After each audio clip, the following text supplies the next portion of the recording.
Hello, this is Taimur, and you're watching IEEE VTS Young Professional Seminar. And today we have really interesting speaker. I'm going to introduce the speaker to you in a bit. I would like to just give a brief overview or a brief background of the topic for today. So channel sounding or channel modeling and channel measurement, these are different terminologies that you hear when you look at the research papers, when you look at white papers and a lot of other materials about the wireless communication. And like most of the people who have worked with the channels, they know that it is really a non-trivial thing first to sound the channel or measure the channel and then make really practical models out of it.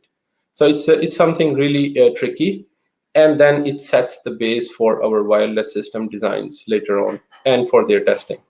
So today our speaker will speak about terahertz channel sounding. So you can say that it's a challenge on its own when we move into the terahertz. And then he's not only working with the terahertz, he's working with the railway. So that's another high-speed variable added to it.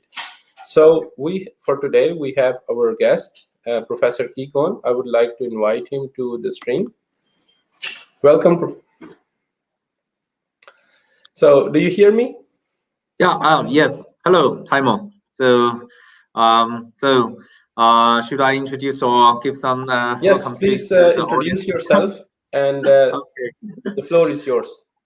Okay, thank you very much, Taimon. So my name is Guan, full professor from Beijing Jiaotong University, and it's my great honor and pleasure to give this talk on the platform of Young Professional Committee of VT Society of IEEE.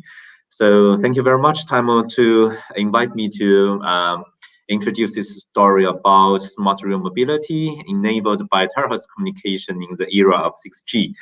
And of course, the topic and focus today is about channel sounding and characterization.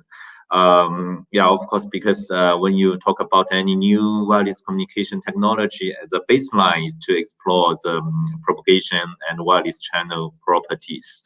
This is a fundamental of the evaluation design of the system. So we can start. As you can see, the outline, first I will introduce the motivation of smart rail mobility, why we are trying to use terahertz, because everybody knows that it will be very challenging to make terahertz communications mobile. But actually, as high-speed railway, we really have some use cases that we need to explore the possibility of using terahertz for communications. Then I will introduce challenges and new paradigm for terahertz mobile channel modeling, including channel sounding and retracing. Then I will give you some examples of the terahertz channel characterization for intra-wagon scenario and inside station scenario, which are the two of the 5 smart rail mobility scenarios. And last but not the least, I will give the conclusion and also outline some potential research trends that we can probably follow in the future. So first is motivation. As you can see, already this is not a new story. Actually, in the already past Horizon 2020 program, as one part of the objective of smart, green, and integrated transport, railway is already highly expected to evolve into a new era of smart rail mobility, which is defined to achieve optimized mobility, higher safety, and lower costs. So here you can see 2 figures, and you can see 2 figures. So this one is actually from the company which is called AROP. So this is about the future of the railway in the year 2050. As you can see here, actually almost all the objects are wireless connected, not only from the train to infrastructure, but also from the train to the UAV, from UAV to UAV, and from train to train. And this another picture actually is a vision of the future railway from Deutsche Bahn, so from DB, Germany. So as you can see here, which is not only about the communication between train to infrastructure, but also from infrastructure to the passenger user equipment, and there are some UAVs and other parts. So that really what you can find from these two pictures is that in the future, there will be a strong need to build seamless high data rate wireless connectivity in the use case and scenarios of railway. Then the question is that how many propagation scenarios or how many wireless links that we need to research about future railway communication. So around 4 years ago, in the framework of Alexander von Humboldt Research Fellowship, in the year 2016, we launched a project regarding this millimeter wave and sub-millimeter wave MIMO mobile ultra broadband channel enabling smart railway mobility. And in this paper, we first defined the 5 propagation scenarios that we need to characterize for smart rail mobility. They are train to infrastructure and interwagon and intra-wagon and inside station and infrastructure to infrastructure. So we think that if we can successfully characterize these 5 links, then we will have some big picture or the whole picture of what will happen in the future for the smart railway mobility using high frequency bands. So let's see why we need terahertz bands. This is mainly because that in the smart rail mobility scenarios, high data rate applications are already required. For instance, you can see this onboard and WeSide high definition video surveillance will be needed in the scenario of T2 train to infrastructure, inside station, and infrastructure to infrastructure. And also this onboard real-time high data rate connectivity is required for train to infrastructure, inside station, and train to train infrastructure, and the passengers inside a wagon. And the other bandwidth extensive applications can also be found in these 5 propagation scenarios in smart rail mobility. So we can find that not only business, we need these high definition video streams for the passengers on board, but also we need these high definition video streams for entertainment. So in total, dozens of gigahertz bandwidth will be required. And this is the reason why we have to explore the possibility of using higher frequency band like millimeter wave and sub-millimeter wave, because in that frequency band we can have rich unexplored spectrum resource. So then let's see what is the challenge that when we talk about channel modeling for higher frequency and high mobile channel. So we can review that when we were in the sub-6G channel in 3G and 4G era, at that moment, for instance, if we need to do the channel measurements, channel model, we need to certain sample space, including the Doppler domain, angular domain, polarization domain, delay domain, and loss domain. But at that moment, with some capable channel sounding solutions, it is easy for us to have this full dimensional channel information from the channel sounding campaign. So with this information, we can do the channel parameter extraction to form some empirical or stochastic channel models. Then we just need this measurement samples to validate the models made based on the very rich channel measurement data. And this is also the same for the stochastic channel models.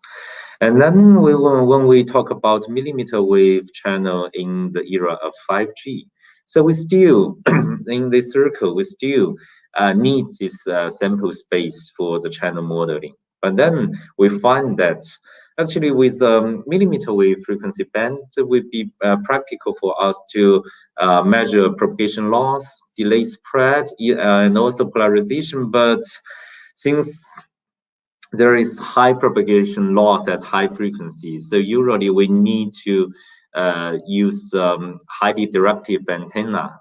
Then we will lose the information from the other angle of arrival, or we just need to use a scanning measurement mechanism to have this full angular measurement, but then we lose the ability of measuring a dynamic or mobile channel. So that when you can see that it will be very difficult to cover both angular domain and Doppler domain properties of the channel at millimeter wave frequency band for 5G. So at that moment, more and more researchers started to use this limited measurement data to calibrate retracing simulator, and then to use the retracing simulator to do extensive simulations to extend the limited measurement data to cover the angular property and Doppler property of the channel. Then use this full dimensional data or full dimensional channel sample information from extended by retracing based on measurement data. Stochastic model can still be characterized and validated. So this paradigm still can work for the millimeter wave channel in 5G. Then when we talk about even terahertz for 6G and with mobility, then you will find that due to lack of channel sounder solution which can cover terahertz, large bandwidth, and high mobility, actually it would be very, very difficult for us to have measured data of terahertz channel, especially with mobile channel. So that we will have very, very limited measurement data. So it will be found that new paradigm is needed. So because we can, later on I will show you some measurement data that we got at the terahertz frequency channel measurement campaign, which is way less to make the channel model directly on it. Okay, so we proposed a new paradigm for channel modeling, which is with the core of retracing, not the core of measurement directly. So first, we need to define the target scenario with different parameters like the like the attribute of the link, which is fixed or mobile, the velocity of users, line side, non-line side, weather, scatterers, and so on. Then we can, according to this definition of the scenario, to make this 3D model reconstruction for a target scenario. Of course, this is only for the geometry, and in order to trigger retracing simulations, we need to have this electromagnetic property of the material, so that we just need to find the samples of the material that is in the target scenario, and then we can do this scanning measurements using VNA and to regress permittivity, conductivity, reflection coefficient, scattering coefficient, and exponents, and so on, to form this AM property library of the material. Then, with accurate information of geometry and electromagnetic property, we can trigger retracing simulations to have extensive simulations with different setups. Then we can have a lot of arrays with different attributes or different propagation mechanisms like reflection, scattering, and diffraction. So of course, we need to identify what are the major propagation mechanisms in this scenario, and then we can make the hybrid channel model based on this information. For instance, we can use some parameters regarding geometry information to make the hybrid channel model spatial consistent, and then we still can use some random variables to make the channel stochastic enough. Then using this stochastic or hybrid stochastic channel model based on extensive retracing simulations, we can realize the channel properties at a high speed that we cannot measure in reality. For instance, this is a power delay profile of a millimeter wave channel at the speed as high as 500 kilometers per hour. And this is a Doppler spectrum. So you can see that actually all these multipasses can evolve smoothly. So this is so-called spatial consistent, which can overcome the limits of the purely stochastic channel model in the past. So with very small amount of data, we can validate the channel model, which is based on the retracing simulation. So we proposed this new paradigm and published it in the IEEE transactions, received awards. So if you are interested, you can see more details in this paper. So for the terahertz channel modeling, the new paradigm is also used. And this time, first, we only do a small amount of channel sounding like this. So here, and then based on the channel sounding, we can validate the retrace and do extensive simulations. Then with rich and full dimensional channel data generated by retracing simulations, we can do stochastic channel models for each of the major propagation mechanisms. Then we can do channel realization and validate it with the limited channel measurement data. So then let's go to more details about each step of this paradigm. So first is about channel sounding. Actually, there are different methods of doing channel sounding. So here, what I would like to introduce is time domain channel sounding based on sequence, or based on sending M sequence and doing cross correlation. So the advantage of this time domain channel sounding solution is that you can capture all the frequency points at the same time, so that it will not be so slow like doing frequency scanning measurements using vector network analyzer. So this is an advantage. So as you can see here, the transmitter will transmit a pseudo-random binary sequence, and then at the receiver, since we have the received signal and we know the reference signal, so we just do the cross correlation. You will have the channel impulse response like this. So since you know that this channel sounder working at ultra broadband, which is 8 gigahertz bandwidth, so that there will be a need to use this central clock source to have this phase recovery for the receiver side. So this channel sounder is not able to really measure the mobile channel, but since we can capture all the frequency points at the same time, it can measure dynamic channel but not the mobile channel. So that in the scenario there could be some other mobile scatterers around, or like passengers, but the transmitter and receiver will not move out by itself because they are connected by the cable to the clock source.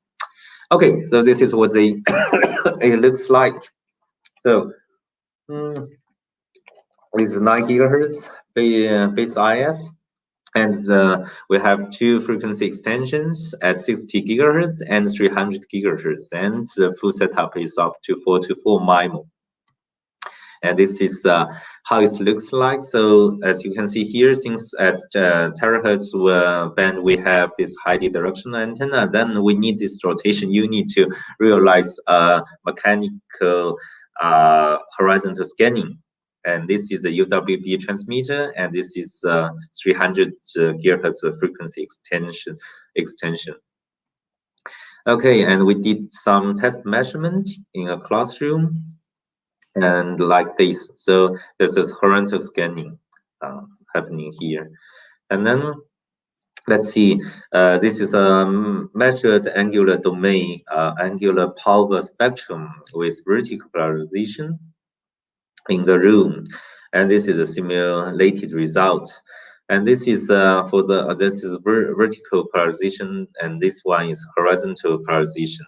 So you can find that actually really in the terahertz frequency bands, actually the channel is quite multi-pass sparse. So it's not a lot. There are not a lot of multi-passes, but you can also see that the retracing simulator is able to re-perform the channel properties and multi-pass constitution quite well at this frequency band. And here you can see this is also the angular power spectrum, but you can see it's more colorful. This is because at the same location of the transmitter and receiver, we use the extension not to 300 gigahertz, but to 60 gigahertz. So this also shows that with increase of the frequency, the channel in the typical indoor environment is really more sparse. Okay, and then let's go to another key technology of retracing. The retracer that we use is called Cloud RT. Here is a website which is open for global users totally for free. So now we have more than 4,000 users from 60 countries since 2018. And since we know that retracing is very computing exhausting technology, so that we built this high performance computing platforms for this retracer, so then it can be used for higher frequencies and large scale of scenario. And in this retracing platform, we have a lot of 3D environment model library, antenna library, and material library.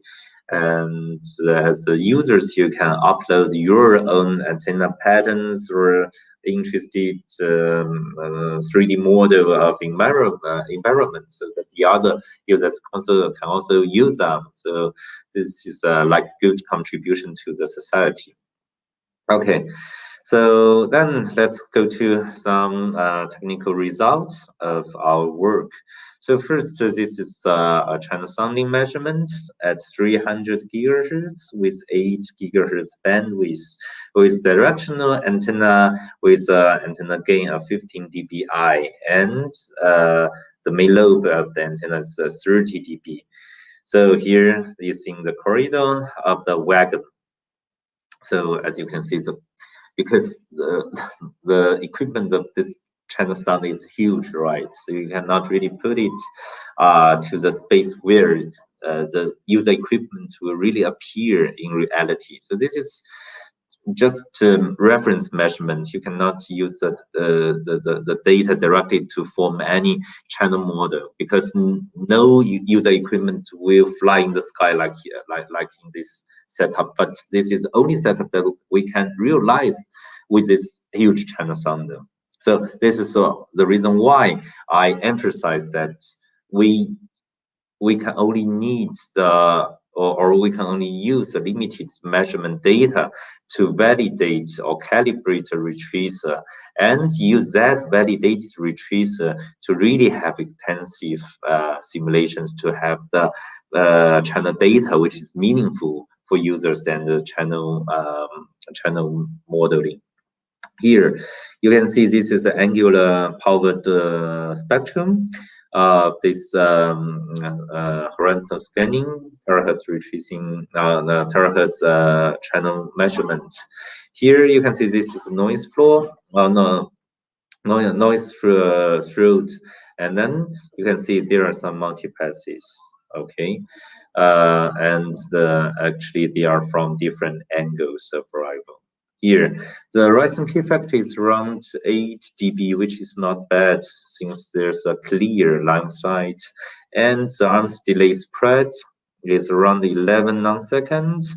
Angular spread is not very small, which can be explained by the diverse angular distribution of these multipasses. Okay, and then we can rebuild the 3D environment of the wagon, including all the components, and then we can do the retracing simulations. Here, as you can see, these are the major rays from the first order of reflection to some higher order of reflections. So here you can find these crosses are the place of the result of the retracing. So they are overlapped to the measured peak in the channel sounding measurement. Okay. So here, this is a calibrated result of the retracing simulation against the measurement. This is channel impulse response. So here you can see after the calibration, so all the multipasses are correct not only in the terms of the power, but also in terms of the time delay. So, and of course here, as you can see, the result of the calibration actually is about the permittivity of the relevant material. This is glass and metal here. And then we can do the retracing simulations for some meaningful setups. For instance, we can put the how to see the receivers on the table, on the chairs that are more practical for real use cases. And this is one snapshot of the retracing simulation in the simulation, so that you can see there are a lot of rays, direct ray, reflected rays, and scattering rays here. And then we define 3 regions. So maybe it will be strange, because we know that line side and non-line side. So why we distinguish the non-line side into light non-line side and deep non-line side? This is actually because we found that even at higher frequency like terahertz band, whether there is a first order of reflection really determines channel properties, which means that if you do not have line of sight, but fortunately you have one strong reflection, then you still have almost like the line of sight region propagation condition. Okay, so but if you even do not have the first order of reflection, then it will be totally dark. Then we call it deep non-line of sight region, and you do not expect to build a link in the deep non-line of sight region. Okay, so here you can find that when you put the transmitter in the center of the wagon, then you have the line of sight and non-line of sight, light non-line of sight areas like here. And if you put TX at the side of the wagon, you have the yellow area and green area, which are possible to build wireless link, terahertz link here. So the rest is totally dark, which is with the dark blue. So we analyze that, for instance, here, this is key parameters of the path loss and the shadow fading and Risen K factor. So you can find that no matter it's in the TX is in the center or on the side of the wagon, the key parameters of channel regarding propagation loss and shadow fading and Risen K factor are really similar to each other between the lamp side and light non-lamp side. But when you talk about, when you see the values for the deep non-lamp side, it's very bad. So that we found that the first order reflection becomes almost the only chance to build the link if the lamp side is blocked. And the RT simulation results imply that the existence of the first order reflection indeed determines channel characteristics. So we made this simulation to find out how many access points will be needed to have very good coverage with lamp side and light non-lamp side areas in a wagon. So actually, you can just need to put 3 access points here, and then you will have more than 70 or around 80% of the areas with either lamp side or first order of reflection, which are good to build terahertz link. Not bad. Okay, so of course, apart from propagation, delay spread, shadow fading, we can also estimate the other large-scale parameters like the angular spread and the clustering and also shadow fading angular spreads within each cluster. So these are the input parameters for the 3GPP-like cluster-based channel generators. Here we use Quadriga. So, I mean, if you can estimate these input parameters from retrieval simulation data, you can trigger Quadriga to generate stochastic channel data. Okay, that is a story about intra-wagon. Then we move to the inside station scenario. Here you can see we also did a measurement between infrastructure to a train. This is a typical like within in a station scenario. Still at 300 gigahertz with a directional antenna, and you can find that actually the Risen K factor is around 4 dB, not very bad, and the arms delay spread is like around 9 nanoseconds, which is slightly shorter than the case within the wagon. Then we use a retrieval simulation later to do the simulation and make the calibration and validation with the measurement data. So here you can find this is a received signal power for the line side path and reflection path here. And the interesting thing is to find out where this super long delay reflection from. So with the aid of the retracing simulation, we can find that actually this is a second order of reflection, but the reflection point is in the inner wall of the wagon.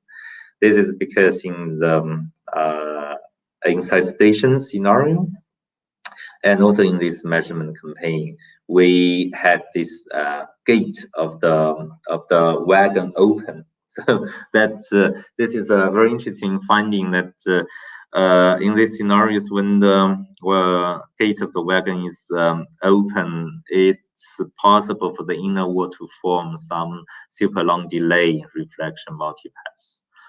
Okay, then with this validated simulator, we can do extensive simulations. The first thing is to model real railway station. So maybe you can find out where it is by yourself. And then, of course, we want to know the influence of different setups of the transmitters, and whether there's another train on the adjacent track. So we define 4 scenarios. The first one is called PNT. This is when the transmitter is on the platform and there's no train on the other track. And this is the second one is PT. So the transmitter is on the platform and there is a train on the other track. And then this is a CNT. So when the transmitter is deployed on the container, is on the catenary mast between 2 tracks, and there's no train on the adjacent track.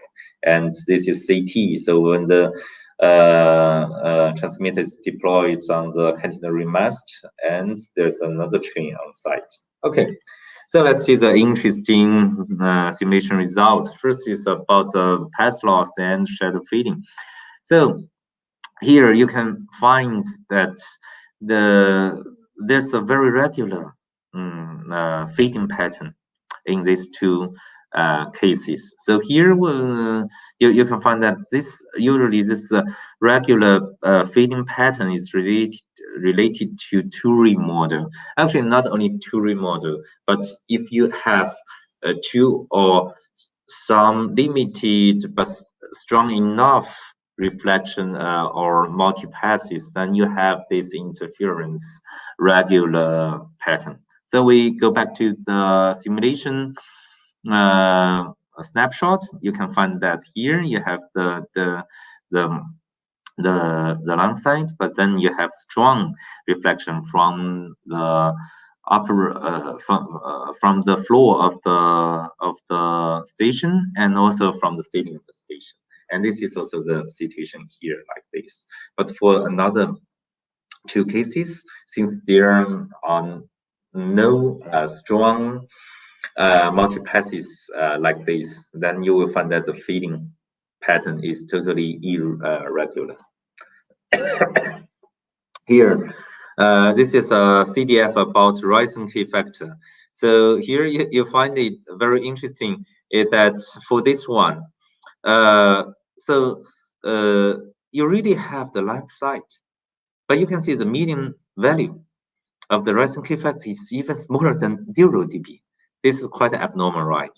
So when you go back to see the situation, then you can find that this is because although you have line side, but you have strong multi-passes from the metallic body of the train, so that you really have a lot of strong multi-passes.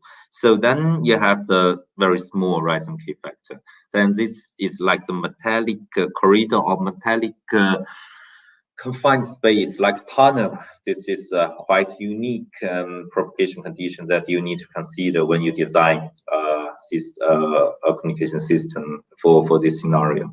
So much stronger multi-passes can be received when the TX is deployed on the catenary mast, and the reflection attenuation caused by metallic train body is trivial, and therefore considerably decrease Ricon K factor.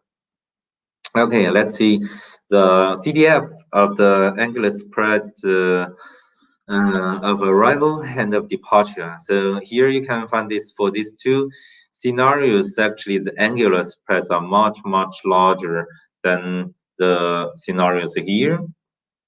So especially for this one, you can find that for this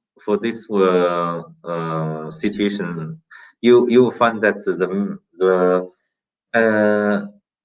angular spread of departure of this scenario is really small, but here you will find that the median value of the angular spread of departure in this scenario is quite large, like 40 degrees. So here the reason why I have already explained, that is because you can find that when another train is on the another track, this another train really form strong reflections together with the communicating train.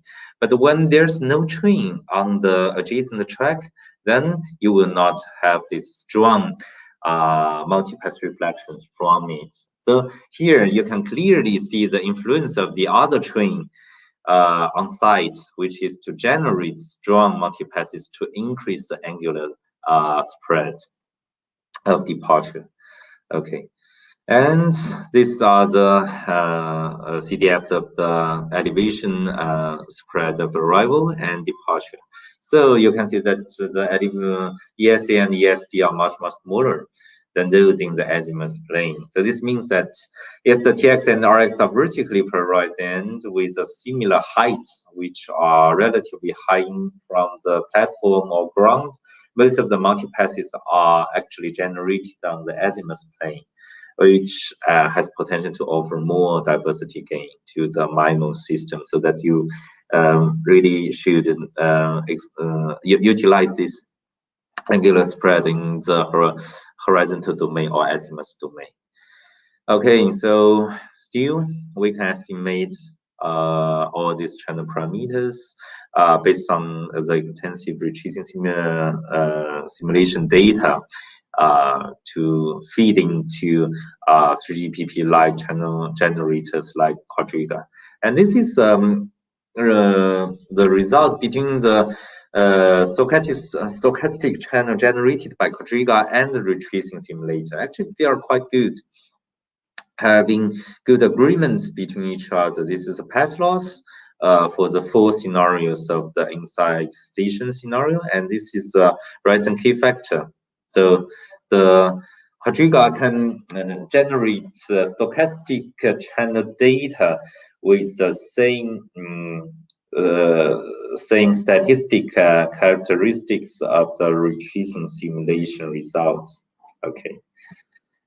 So let's conclude our talk this time. So first, we really need new paradigm of channel modeling for high mobile and high frequency channel, because there's no multi-channel sounding solution which can cover terahertz, large bandwidth, and high mobility, so that we can only have this limited channel sounding campaign and data then, but we can use them to calibrate retracer and use that retracer to do extensive simulations and realize stochastic channels. Then we have gained some insights into the terahertz propagation features of smart real mobility. First, it is sufficient to consider up to the second order of reflection for propagation mechanism constitution in intra-wagon and inside station scenarios.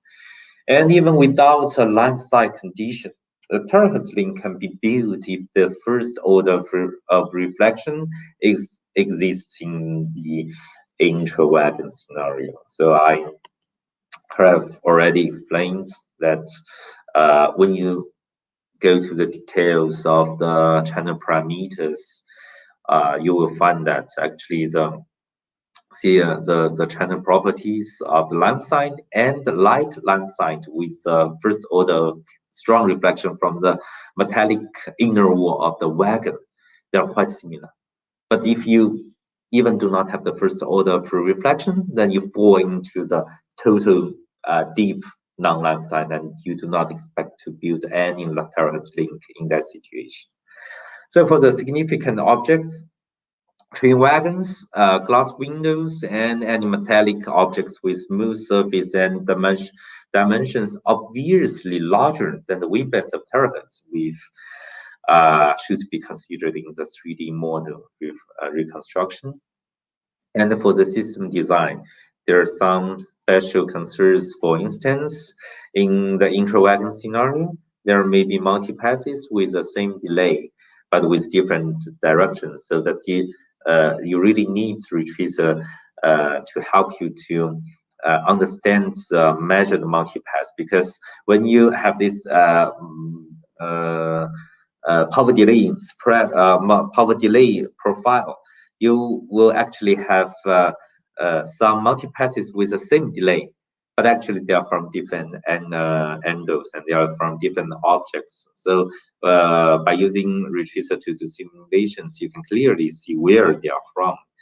And then the inner wall of wagon or the door, when door is open, can reflect the multi-passes with unexpected long delay in the inside station scenarios. As you can find that the inner wall actually can form this reflection. And if we do not measure it and use ray tracing simulator to validate it, even I personally will not believe the inner wall of the wagon can generate effective multi-passes. So be careful of this phenomenon.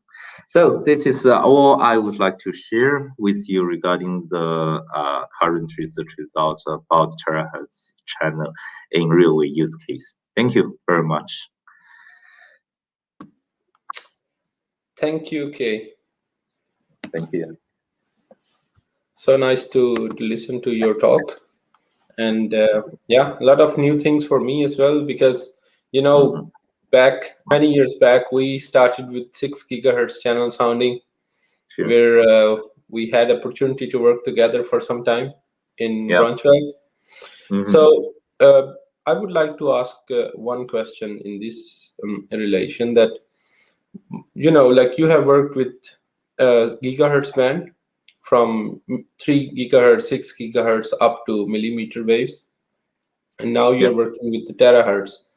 So what is the major difference that you find, and what is the most difficult aspect that you find in terahertz as compared to gigahertz? Yes, so thank you for your question. So first, I find that the channel is really sparse, much more sparser than the sub 6 gigahertz channel. So this is what we really observed, and we can conclude, at least for the indoor or limited space, like inside wagon or inside station. Maybe in the forest, it's not like this. When you really have a lot of vegetations with leaves with the comparable size of the wavelength. But at least for this really human constructed scenarios, the channel is much more sparse. And the second difference is that I found that if you have the first order of reflection, you can build the link even at terahertz. I think this is somehow out of the or beyond of the imagination about from a lot of people, because people believe that we need line of sight. But actually, during our study, we found that if you have first order of reflection, then the terahertz channel is almost with the same property. So this means that we can have some reflectors or reconfigurable intelligent surface or something like this to generate the first order of reflection. Then we still can join the terahertz link. And of course, the challenge is really huge. For instance, as you can see, we did study for like 2 years, and we only collected this very limited channel impulse response with very limited degree of freedom, right? Correct. I either have this delay domain, then I lose the angular domain. If I have angular domain, I never have Doppler domain. So I think the challenge is that you never have full dimensional channel information from measurement directly. Then you really need some other simulation method. So yeah, this is totally understandable. And maybe that is one reason why we see very similar results for ray tracing and measurement, because the channel is sparse, so we do not have too many second order or diffuse scattering. That makes it difficult for to reconstruct it for the ray tracer. So if you have line of sight, first order reflection, it's fairly easy to make a deterministic channel of it. So that is why we see very similar results. Yeah. Thank you. It was exciting, and thank you for taking your time to speak to us and to share your research. I would like to see you again, hopefully soon, in another seminar with more interesting results. And I would like to thank all the viewers for today. And please post us if you have any questions. And I will provide the link of Kay's research profile from the university and Google Scholar down in the description. So you can go and see all his research work and papers. And maybe if you find something interesting, you are welcome to contact to him. He has provided already his email address. So I think that's the whole point of this, that we establish cooperations. Okay, sure. Thank you, Taimo, very much. And so as you can see, even though we have already studied for a while on this topic, but so far the progress is far less than what we achieved for the sub-6 gigahertz channel. So we really have a lot of things to do, and we really hope that the fellows or the other partners from the other universities or institutes to contribute to some dynamic channel sounding measurement result and so on. So we will be very glad to support our retracer to different users totally for free for the purpose of research and education. That's so nice. look forward to any contact, and thank you, Taimo. Okay. Great. Thank you for today. Okay, thank you. Bye. Bye.